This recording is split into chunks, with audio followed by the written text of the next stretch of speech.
Hello and welcome to this session on planning and navigating collective redundancies. My name's Paul Jennings. I'm a partner at Bates Wells and I lead the employment team there.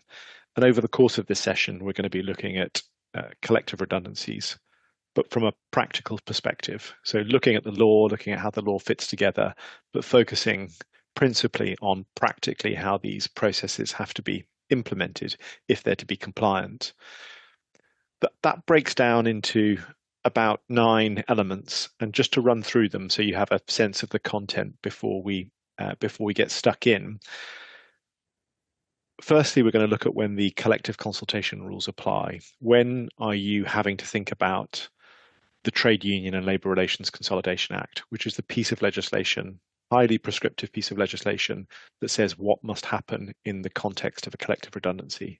When are you having to look at that more complicated regime versus the standard redundancy situation, which isn't nearly as prescriptive, and most of you will be familiar with.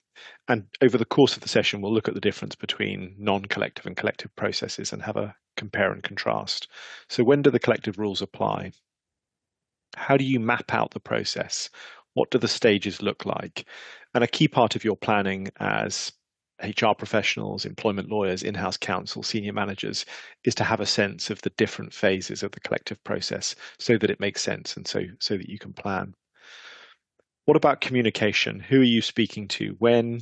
How do you sequence that? And what strategic considerations feed into how communications should be handled?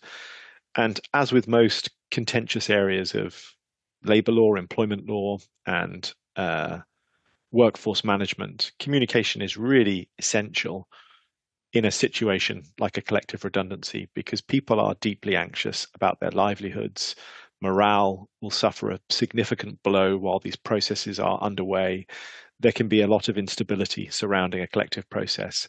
So making sure to the greatest extent possible that there are appropriately reassuring messages, both for those who are affected, but also for those who will stay, that the people who remain after a collective process will be critical to the organisation.